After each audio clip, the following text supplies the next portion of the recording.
जय हिंद प्यारे साथियों, मैं अपने YouTube चैनल सम्राट सर GZB में आपका पुनः स्वागत करता हूं।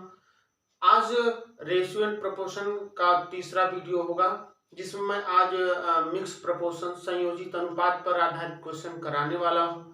पिछली वीडियो में भी हमने इसे क्वेश्चन कराया था। ठीक है, आगे मैं क्वेश्चन कराने वाला हूं। जो लोग आज रेशियो एंड प्रपोर्शन की ये तीसरी वीडियो अगर देख रहे होंगे, अगर इससे पहले दोनों वीडियो नहीं देखे होंगे तो नीचे डिस्क्रिप्शन में उसका लिंक दिया हुआ है, उसे जरूर देखें। ठीक है, चलिए चलिए प्रश्नों को शुरू करने से पहले मैं आपको कुछ बातें बताता हूं, देखिएगा ध्यान से। अगर प्रश्न में आपको ऐसे दिया हुआ है, जैसे अगर प्रश्न में आपको दिया हुआ है कि ए संबंध है बी, ए संबंध है बी बराबर अगर मान लीजिए कि दे दिया दो संबंध है तीन। ठीक है, तो ए संबंधी बी बराबर दो संबंधी तीन देने का मतलब है कि यहाँ ए का मान 2 होगा और बी का मान 3 हो जाएगा। बात समझ पा रहे ना? अगर आपको दे दिया ए बटा में 5 बराबर बी बटा में 7, तो इसका मतलब होगा, देखिएगा जस्ट जो ए के नीचे 5 है ना, ए का मान 5 होगा और बी का मान 7 हो जाएगा। बात को ध्यान से समझिएगा, ए का मान क्या हो जाएगा 5 और बी का मान क्या हो जाएगा 7 हो जाएगा। ठीक है ना, बस ध्यान से समझ लीजिए। इस पर आधारित आगे जस्ट तुरंत मैं क्वेश्चन कराने वाला हूं, बात धीरे धीरे अच्छे से समझ में आ जाएगी। यहाँ पे देखिएगा अगर ये कैसे हो रहा है, तो देखिएगा यहाँ भी आप चाहें तो इसको देखिएगा पक्षांतर कर देंगे। आप यहाँ पे देखिए, अगर इसको पक्षांतर करेंगे तो देखिएगा इस बी को यहाँ लाइए और 5 को यहाँ लेके जाइए, तो देखिएगा ए बटा में बी ला देंगे यहाँ, तो ए बटा में बी बराबर 5 को वहां ले जाएंगे तो 5 बटा में 7। ए बटा में बी बराबर 5 बटा में 7 का मतलब होगा कि ए का मान 5 और बी का मान 7 हो जाएगा। बात समझ पा रहे ना? इसी प्रकार से अगर और बाकी दे दिया, जैसे दे दिया अगर यहाँ पे दे दिया x बटा में y, x बटा में y बराबर 3 बटा में 4, तो x बटा में y बराबर 3/4 देने का अर्थ है कि x का मान 3 होगा और y का मान 4 होगा। x का मान 3 हो जाएगा और y का मान क्या हो जाएगा 4 हो जाएगा। बात समझ रहे हैं ना? जैसे देखिएगा आगे मैं प्रश्न बता रहा हूं, यहां देखिएगा प्रश्न में दिया हुआ है, प्रश्न में आपको दिया हुआ है क्या कि यदि यम संबंध है n बराबर 2 संबंध है 3 तो इतना का मान ज्ञात कीजिए। इतना का मान ज्ञात कीजिए, तो कैसे सॉल्व करेंगे? देखिएगा हमने अभी आपको बताया कि यदि यम संबंध है n का मान दे दिया 2 संबंध है 3, तो इसका अर्थ होगा कि यम का मान कितना 2 और n का मान कितना 3।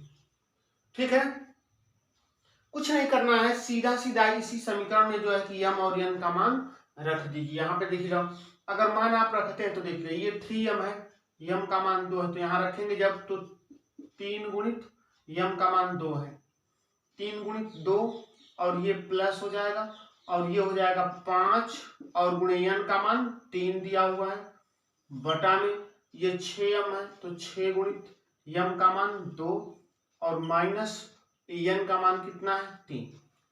इसको सॉल्व करेंगे जब, ये देखें 3 दुना के 6 और प्लस 5 टाइम 15 बटा में 6 दुना के 12 और माइनस 3। यहाँ देखिएगा 15 और 6 जब जोड़ेंगे तो 15 और 6 क्या हो जाएगा 21 हो जाएगा और 12 में से 3 जब आप घटा देंगे तो क्या आएगा, 12 में से 3 घटाएंगे तो क्या आएगा 9। अगर इसको काट देंगे, जब काटेंगे तो देखिएगा 3 से काट दीजिए, 3 सते 21 और 3 तिली के 9, यानी कि जो इसका मान आया 7 बटा में 3 आया।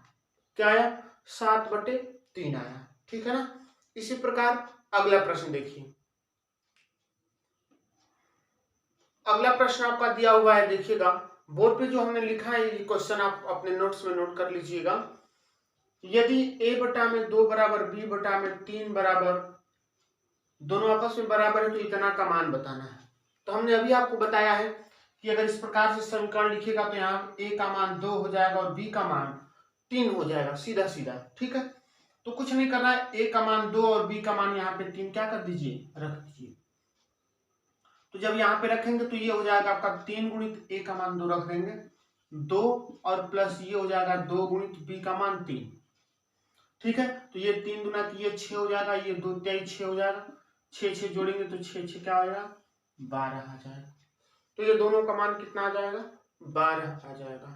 ठीक है, यदि इन प्रश्नों को समझने में अगर कोई भी दिक्कत हो तो आप नीचे कमेंट बॉक्स में कमेंट जरूर लिख लें। अगली वीडियो में हम उसका सॉल्यूशन आपको देंगे या समझा देंगे फिर से। ठीक है ना, चलिए अगला प्रश्न देखते हैं। अगला प्रश्न दिया हुआ है, देखिएगा a बटा में 2 बराबर b बटा में 3 बराबर c बटा में 5, तो a plus b plus c बटा में 2 का मान ज्ञात कीजिए। तो यहाँ भी ठीक उसी प्रकार से सॉल्व करेंगे। यहाँ देखिएगा a का मान 2 हो जाएगा, b का मान 3 हो जाएगा और c का मान क्या हो जाएगा 5 हो जाएगा।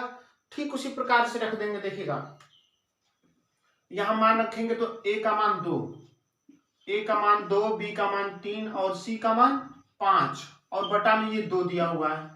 जोड़ देंगे, देखिए 3 2 5 और 5 10, 10 बटा में 2 करेंगे तो 2 बचे 10, इसका मान कितना आ जाएगा 5 आ जाएगा। कितना आ जाएगा 5 आ जाएगा। ठीक, देखिएगा ठीक ए बी सी डी का मान हमने ठीक उसी प्रकार से रख दिया है। ठीक है ना, चलिए अगला प्रश्न देखते हैं। अगला प्रश्न देखिएगा, दिया हुआ है x संबंधी y बराबर 6 संबंधी 5, तो इतना संबंधी इतना का मान ज्ञात कीजिए। ठीक है, तो कुछ नहीं करना, यहाँ पे भी x का मान 6 होगा और y का मान क्या हो जाएगा 5 हो जाएगा और इसी x और y का मान ठीक उसमें रख देंगे। जब यहाँ पे मान रखेंगे तो देखिएगा ध्यान से, मान रख दीजिए, हम सीधा सीधा गुणा करके रख देते हैं। यहाँ x का मान 6 है ना, 6 पचे 30 माइनस ये देखिएगा y का मान कितना है 5, तो 5 चाहे 15, ये प्लस है हो जाएगा ना। ध्यान से समझिएगा, यहाँ हमने x का मान जो है कितना रखा है 6, तो 6 पचे 30 और y का मान 5 है, तो 5 ताई 15, बीच में संबंधी का चिन्ह है। उसी प्रकार ये 5x प्लस 3y और ये 5x माइनस 3y है, तो ये 30 प्लस 15 और ये 30 माइनस 15 हो जाएगा। 30 और 15 जोड़ेंगे तो क्या आएगा 45 और ये जोड़ेंगे जब आप 30 में से 15 आप घटाएंगे तो क्या आएगा 15 आएगा। यहाँ काट देंगे। देखिएगा दोनों को, देखिए हमने आपको पिछली वीडियो में बताया है, पिछली वीडियो आप अगर नहीं देखें तो उसका लिंक डिस्क्रिप्शन में दिया हुआ है, उन वीडियो को जरूर देखें। हमने बताया था कि यहाँ पे जो भी रेशियो लिखा जाएगा बिल्कुल सरलतम रूप में, न्यूनतम रूप में लिखा जाएगा। तो इसको काट दीजिए, 15 कम 15 और 15 या 45 हो जाएगा। तो इसका जो मान आया आपका 3 संबंधी 1 आया। ठीक है ना, अगला प्रश्न। अगला प्रश्न देखिएगा, दिया हुआ है यदि a बराबर 1/3b और b बराबर 1/2c, तो a संबंधी b संबंधी c का मान ज्ञात कीजिए। तो देखिएगा यहाँ पे हम पहले क्या करेंगे कि यहाँ a और b में जो संबंध दिया हुआ है, यहाँ से a संबंधी b का मान निकालेंगे, यहाँ पे b और c में b संबंधी c का मान निकाल देंगे, फिर उसी के अनुसार रख देंगे, तो आपका a b c का मान निकल जाएगा। जैसे देखिए यहाँ पे देखिएगा, इसको पक्षांतर कर दीजिए। ठीक है, ये जो b है इसके साथ गुणा का चिन्ह है, तो गुणा का चिन्ह है, अगर बराबर के इस साइड आएगा तो भाग हो जाएगा, यानी कि a बटा में b बराबर 1/3 हो जाएगा। अब देखिएगा अगर इसको लिखेंगे a संबंधी b, तो ये हो जाएगा आपका 1 संबंधी 3। ठीक है ना, हो जाएगा, पीछे हमने बताया आपको।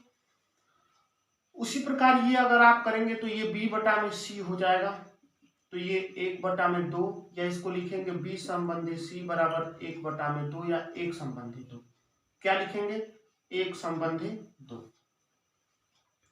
अब देखिएगा पिछली वीडियो में हमने यहां से देखिएगा अगर बताया था कि अगर a संबंधी b बराबर इतना, b संबंधी c बराबर इतना, तो a संबंधी b संबंधी c का मान कितना, पिछली वीडियो में हमने बता रखा है। तो ऐसे लगा लेंगे, यहाँ लिखेंगे a b और c।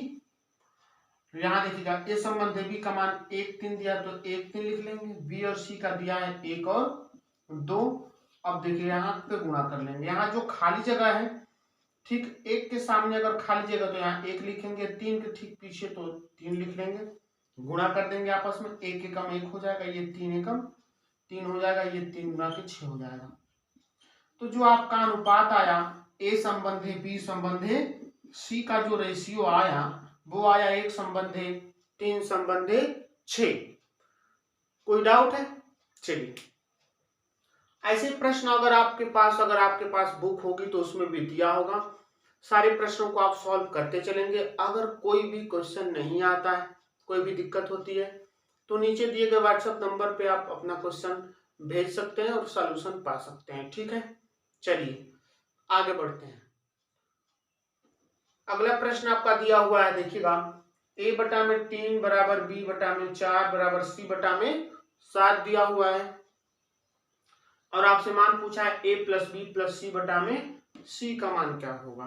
ठीक है, तो यहाँ आप जानते हैं कि a का मान 3 होगा, b का मान 4 और c का मान 7 होगा। यही मान रख देंगे सीधा सीधा। ठीक है, a का मान 3 रखेंगे तो ये 3 प्लस b का मान 4 और c का मान 7 हो जाएगा। बटा में ये c है तो c का मान 7। यहाँ सबको जोड़ेंगे 3 और 4 7 और 7 14 हो जाएगा और बटा में c का मान आपका है 7 है, 7 गुना के 14, तो आपका जो मान आया कितना आया? 2 आया। कितना मान आएगा? 2 आएगा। ठीक है, अगला प्रश्न देखते हैं। अगला टाइप में आपका प्रश्न होगा वो होगा अनुपातिक संख्याओं को जोड़ना एवं घटाना। अनुपातिक संख्याओं का जोड़ एवं घटाव टाइप का क्वेश्चन जो आपको कराएंगे। देखिएगा, जैसे आपको प्रश्न दिया हुआ है, प्रश्न क्या दिया हुआ है, यदि दो संख्याओं का अनुपात 3 संबंधी 5 है तथा प्रत्येक संख्या में 20 जोड़ने पर इनका नया अनुपात 7 संबंधी 9 हो जाता है तो संख्याएं ज्ञात कीजिए। तो संख्याएं ज्ञात कीजिए। देखिएगा ध्यान से, मान लीजिए दो संख्याएं, मान लीजिए कि दो संख्याएं क्या है, यहां देखिएगा दो संख्याएं हैं 3 संबंधी 5 के अनुपात में। ठीक है, ध्यान से समझिएगा। अगर ये दो संख्याएं हैं 3 संबंधी 5 के अनुपात में है तो ये संख्या हो जाएगी 3 और 5 के अनुपात में, तो मान लीजिए कि ये संख्या 3x हो जाएगी और ये संख्या क्या हो जाएगी? 5x हो जाएगी। ठीक है, ये 3 संबंधी 5 के अनुपात में, जैसे 3 संबंधी 5, तो इनको लिखेंगे तो ये देखिएगा पहली संख्या हो जाएगी 3x और दूसरी संख्या हो जाएगी 5x। ठीक है, ये दोनों संख्याएं हैं। ठीक है, अब करें यदि दोनों संख्याओं में 20 जोड़ दिया जाए, कितना जोड़ दिया जाए? 20 जोड़ दिया जाए तो इनका जो नया अनुपात है वो 7 संबंधी 9 हो जाता है। तो देखिएगा, अगर ये पहली संख्या 3x है, अगर इसमें 20 जोड़ दें और जो दूसरी संख्या है 5x, इसमें 20 जोड़ दें तो इन दोनों संख्याओं का जो नया अनुपात होता है वो हो जाता है 7 संबंधी 9। ठीक है, इसको सॉल्व करेंगे और यहां से निकलेगा x का मान और इसी x का मान अगर दोनों जगह पे गुणा कर देंगे तो वो दोनों संख्याएं आपको प्राप्त हो जाएंगी। ठीक है, चलिए तो इसको सॉल्व करते हैं। देखिएगा ध्यान से, बीच में बराबर का चिन्ह है तो ये देखिएगा तिरछा गुणा होगा, इस 9 का ऊपर गुणा होगा, 7 का नीचे गुणा होगा। ठीक है, तो 9 का गुणा करते हैं, 9 3 ये 27 x प्लस 9 गुना 18 ये 180 बराबर 7 का गुणा करेंगे, 7 पचे 35x और प्लस 7 गुना के 14 140 हो जाएगा। ठीक है, अब ये देखिएगा दोनों तरफ को पक्षांतर करते हैं, पक्षांतर करेंगे तो देखिएगा ध्यान से, ये 35x है और ये 27x है, पक्षांतर करेंगे तो ले जाके 27x घटाएंगे तो 35 में से जब 27 घटाएंगे तो 8x बचेगा। क्या बचेगा? 8x बचेगा। और यहाँ देखिए ये इधर 180 बचा हुआ है, 180 में से ये देखिए प्लस 140 से 140 जब घटाएंगे तो क्या बचेगा? 40 बचेगा। काट देंगे 8 पचे 40, तो x का मान देखिए, x का मान क्या निकल गया? 5 निकल गया। जब x का मान 5 निकल गया तो इसी x के मान को कहाँ रख देंगे? इसमें रख देंगे। ये पहली संख्या थी, ये दूसरी संख्या, तो जब रखेंगे मान तो देखिएगा 5 का रखेंगे तो ये 3 गुणित 5 बराबर क्या हो जाएगा? 3 पचे 15 और ये 5 गुणित 5 रखेंगे तो 5 गुणित 5 रखेंगे तो 5 पचे 25, तो ये संख्याएं आपकी निकल जाएंगी 15 और 25 निकल जाएंगी। क्या निकल जाएंगी? 15 और 25 निकल जाएंगे। ठीक है, अगर उसी प्रश्न में आपको पूछ देगा कि दोनों संख्याओं का योगफल निकालिए, तो दोनों संख्याओं का योगफल निकाल देंगे, यहाँ जोड़ देंगे। ठीक है, चलिए अगला प्रश्न देखते हैं। अगला प्रश्न आपका है कि यदि दो संख्याओं का अनुपात 5:7 है, यदि प्रत्येक संख्या में 14 घटा दिया जाए तो इनका नया अनुपात 23:35 हो जाता है। तो संख्याएं ज्ञात कीजिए। तो संख्याएं ज्ञात कीजिए। प्रश्न आपका नोट डाउन कर लीजिए, प्रश्न आपको दिख रहा है यहाँ, प्रश्न को नोट करिए। चलिए देखते हैं प्रश्न में क्या दिया है। प्रश्न में दिया है कि दो संख्याएं किस अनुपात में है? 5:7 के अनुपात में। देखिएगा, दो अगर संख्याएं हैं, अगर 5:7 के अनुपात में है तो वो संख्याएं हो जाएंगी। देखिएगा, एक संख्या हो जाएगी आपकी 5x और दूसरी संख्या हो जाएगी 7x। अब प्रश्न में दिया है कि दोनों संख्याओं में से 14 घटा दिया जाए। 14 घटा दे रहा है, तो 14 आप घटा देंगे। देखिएगा, ये हो गई संख्या 5x में से 14 घटा देंगे, और दूसरी संख्या हो जाएगी 7x, इसमें से आप 14 घटा देंगे। तो इन दोनों संख्याओं का जो नया अनुपात आता है वो हो जाता है 23:35 का मतलब 23/35। ठीक है, अब देखिएगा, तो इसका मान निकाल देंगे। अब इसको देखिएगा, इसको भी उसी तरह से सॉल्व कर देंगे। ठीक है, 35 का यहाँ पे देखिएगा, 35 का इसमें गुणा करेंगे तो आएगा 5 × 5 = 25, 5 × 3 = 15, 2 = 17, 175x। ये माइनस है, 14 × 5 यहाँ 70 हो जाएगा, 14 × 3 42, 42 और 7 49 हो जाएगा, बराबर 23 का यहाँ पे गुणा करेंगे तो ये 7 × 3 = 21 हो जाएगा, 7 × 14 = 2 16, 161x। और ये देखिएगा माइनस है, 14 का गुणा कर देंगे, 14 × 3 = 42 हो जाएगा, और 14 × 2 = 28, 4 = 32 हो जाएगा, 322। ठीक है, यहाँ पे देखिएगा, अब इन सब का पक्षांतर कर देंगे। यहाँ पे देखिएगा, ये 175x है और ये 161x है, ला के घटा देंगे इधर। तो देखिए, घटाएंगे तो ये आएगा 4, 1, ये आ गया आपका 14x। ठीक है, 14x बराबर, एक बात ध्यान दीजिएगा, ये -490 है, बराबर के उस साइड जाएगा तो +490 हो जाएगा, और ये -322 पहले से। ठीक है, यहाँ देखिएगा 490 में से आप घटा देंगे 322, तो यहाँ देखिएगा ये नहीं घटेगा तो हासिल लेंगे, इसमें कैरी लेंगे, 10 में से 2 जाएगा तो 8 हो जाएगा, 8 में से 2 गया तो 6 हो जाएगा, यहाँ पे 168, क्या बचेगा 168। तो 14x बराबर 168। ठीक है ना, अब यहाँ 14 से काट देंगे तो यहाँ पे देखिएगा x बराबर 14 × 14, 2 बचेगा, 14 × 2 = 28। तो यहाँ पे x का मान क्या आ जाएगा 12 आ जाएगा।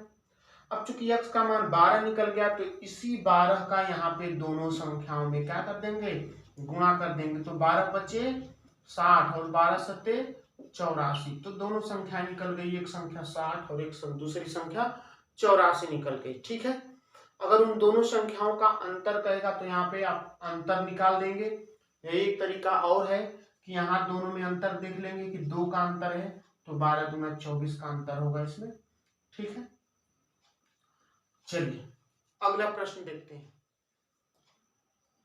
अगला प्रश्न आपका दिया हुआ है कि दूध और पानी के 72 लीटर मिश्रण में इनका अनुपात 5:3 है। यदि इस मिश्रण में 15 लीटर दूध और 8 लीटर पानी और मिला दिया जाए तो नए मिश्रण में दूध और पानी का अनुपात क्या होगा? नए मिश्रण में दूध और पानी का अनुपात क्या होगा? ठीक है बंधु, चलिए देखिए यहाँ पे ध्यान से। करेक्ट, जैसे कोई बर्तन है और उस बर्तन में कितना दूध और पानी दोनों मिला हुआ है 72 लीटर, और 72 लीटर में देखिएगा दूध और पानी का अनुपात 5:3 है। तो पहले दूध और पानी को अलग अलग निकालेंगे और दूध वाले में दूध जोड़ देंगे, पानी वाले में पानी जोड़ देंगे। इसके बाद जितना प्राप्त होगा और उसको फिर काट करके अनुपातिक रूप में बदल लेंगे। चलिए ध्यान से देखिएगा, जैसे मिश्रण कितना है 72 लीटर। कितना लीटर? 72 लीटर। इसमें दूध और पानी दोनों मिला हुआ है। अब देखिएगा हम क्या करते हैं, दूध और पानी को अलग अलग करते हैं। ये देखिए मानते हैं ये मिल्क है दूध और ये वाटर है पानी। ये 5 संबंधित 3 के अनुपात में है ना। तो देखिएगा पिछली क्लास में हमने आपको बताया था कि जैसे 72 रुपया था, 72 रुपया को 5 संबंधित 3 के अनुपात में अलग अलग बांटना था। तो कैसे बांट रहे थे, तो यहाँ पे देखिएगा आप क्या करेंगे, 5 और 3, 5 दूध है और 3 पानी है, कुल मिला के 5 और 3 8। पूरा जो आपका मिश्रण हो रहा है 8 हो रहा है, 5 और 3 8। इसी 8 का मान आपका 72 लीटर है। तो देखिएगा एक का मान निकाल लीजिए, 8 9 72। एक का मान 9 निकल गया ना, तो बस इसी 9 का दोनों में गुणा कर दीजिए। तो 9 पचे 45 लीटर और ये 9 3 27 लीटर। इसका मतलब है कि इस 72 लीटर मिश्रण में 45 लीटर दूध है और 27 लीटर क्या है, पानी है, वाटर है। अब हमको प्रश्न में दिया हुआ है कि 15 लीटर दूध और 8 लीटर पानी। अगर इसमें आप 15 लीटर दूध मिलाएंगे तो ये दूध यहाँ पे है, तो 15 लीटर दूध मिला दीजिए और 8 लीटर क्या मिला दीजिए, पानी मिला दीजिए। तो जब मिलाएंगे तो ये दूध कितना हो जाएगा, 5 5 10, ये हो जाएगा 60 लीटर। दूध कितना हो गया, 60 लीटर।